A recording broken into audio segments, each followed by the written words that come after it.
So grieving for her oldest son, a Baton Rouge mother is speaking out in hopes of saving other families from the pain she's suffering. She wants justice for her son, but is calling for peace and an end to the gun violence robbing families across our state. A mother speaking out through incredible pain and grief, hoping her words will stop the blood from spilling. Young people, they don't realize once you pull that trigger, there's no taking it back.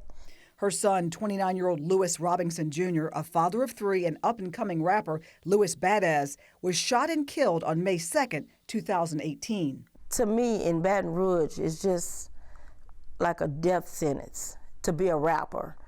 You don't realize that it's always like a beef with somebody over a song. This song, one of his most popular, Let Me Through This Be, landed him a record deal and is played frequently and was even highlighted by the Southern University Band. His murder on Cadillac Street in Baton Rouge in broad daylight is still unsolved. When I got the call, one of my other sons called me and he said, "Mama, Lewis got shot." So Lewis had been shot before. So I was like, oh, somebody shot him, in the leg or something. The mother of four boys and a girl was miles away getting invitations for her youngest son's graduation when it hit her. This was serious. The Lord said, get to your baby. So I left out of there. And when I say I drove straight from Sam's in Denham Springs to Eric K. Long, and I knew he was dead because me and Lewis was like so close. So I felt it in my spirit. Through her tearful conversation, she told me, as difficult as it is, a full year after his death, she's still hopeful and tells others who have lost their children to keep the faith. I have to keep praying for him.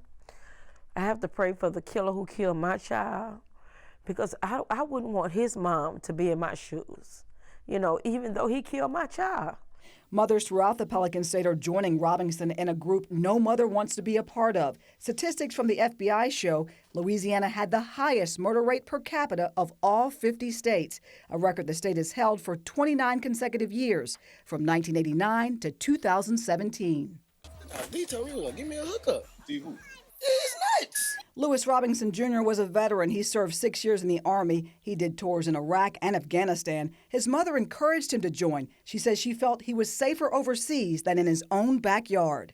But he died here. On the streets of Baton Rouge. And he told me, he said, Mommy, I want to come home. I said, well, Louis, stay in the military. Mama, I want to come home. He said, I miss home. I want to be back at home. I want to rap. And I'm like, Louis, you going to come here and get yourself killed. Son, I say, stay there. He was hell-bent on coming back to Baton Rouge. And it wasn't even 6 years that he got killed. So you think if he had stayed in the military, it would have been a different? Yeah, I do. I have a son now in the Navy. He said, I'm not coming back there. He refused to come back to Baton Rouge. As a mom and grandmother, Robinson is working to preserve her son's memory. She said she grieves even more for his children, who were just toddlers when he died. She says it hurts to think of all that they will miss out on by never getting to know their dad. The memories, he's never going to be here to see them, graduate, go to pre-K. They so young. And just the other day, another reminder of his absence as she and her granddaughter came home from swimming lessons. He's buried off of Plank Road. And we coming down Plank Road. She says, can I stop and tell my daddy? I said, tell him what? Tell him how good I did at swim lessons. So I pulls up. I said, well, I'm not getting out. She said, well, I'm going to get out. And she get out, and she walked to that grave and talks to him and tell him all about her day, and it's heartbreaking. Her heartbreak, pain, and anguish fueling her mission, her message that much more urgent, begging those in the streets to put down their guns, encouraging them to live and learn from the mistakes that have taken far too many lives before their time. I don't know whether the person that killed my son or not have kids, but if they do, how would you feel if it was your children that's going through this? We have to get hearts and realize that you're not just hurting that person, you're hurting the moms, the kids, the grandparents, and this pain never goes away, ever. It's the happy memories with her son that keep her going. In this video, she's singing his song while he's jokingly egging her on in the background. I was smelling perk when we passing through. That's the Bland Boys, 1000 gang.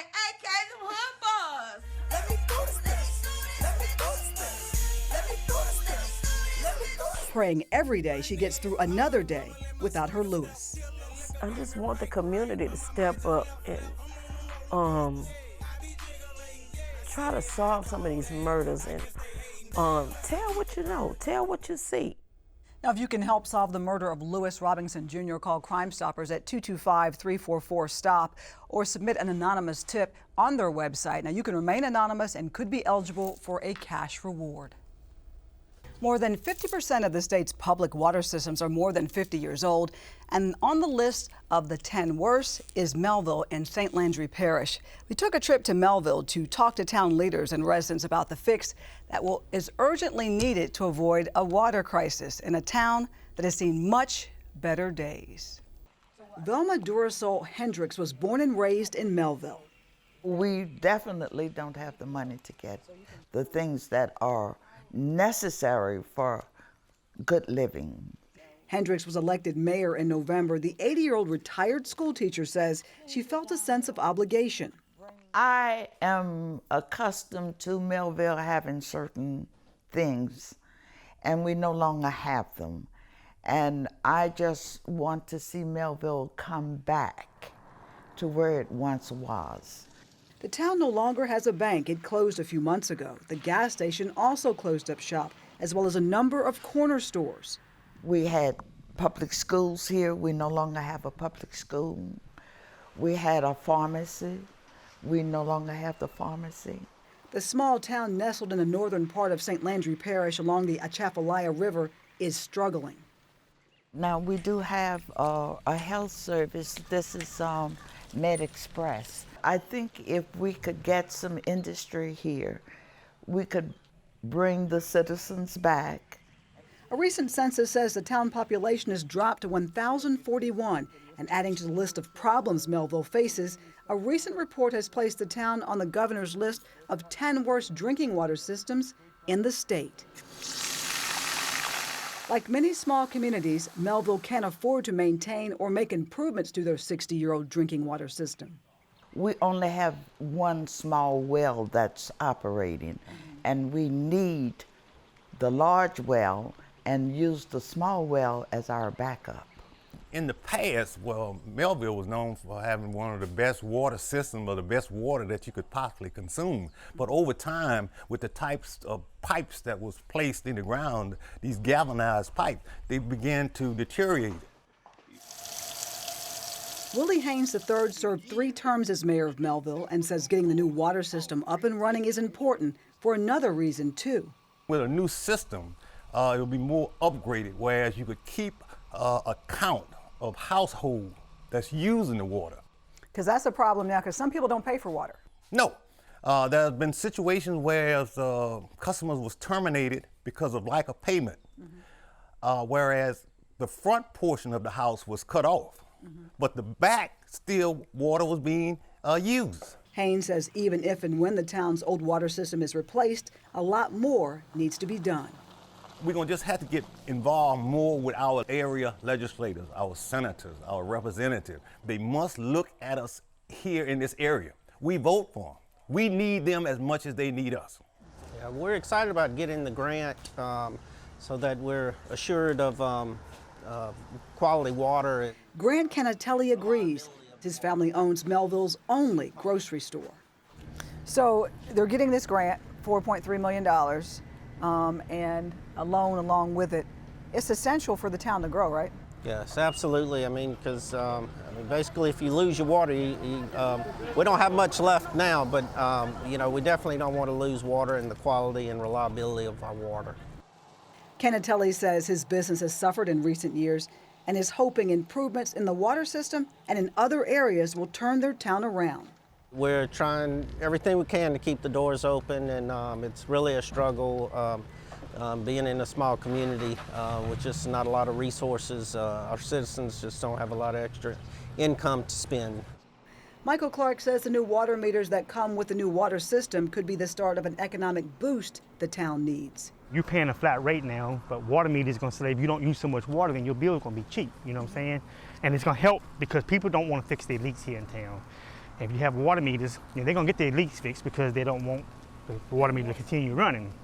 But Clark, who served on the town council for 2 years, recently resigned and believes fixing the water system is only part of the solution. He says town officials have to spend the money that's coming in wisely. Bills not being, taken care of, and, just, it wasn't good, When I sat on the board, we never really had statements in front of us. So, I mean, it's kind of hard to do anything when you never have statements in front of you, bank statements, anything like that. So, I mean, and that's one of the reasons why I left, because I couldn't make a decision if I didn't have nothing in front of me to make a decision with. New Mayor Velma Hendrick is planning lots of changes, starting with laying out the good, bad, and even the ugly on council tables for all the residents to see. She wants to turn her hometown around and keep it going in the right direction. You come into this job $300,000, $400,000 in the hole. Yes. So I plan to make some type of arrangement with the companies that we can pay, so much per month and get those bills paid off. Help me see what Melville will look like in 5 years. Melville will be clean, the personal properties, the ditches. There will be a service station. There will be a pharmacy.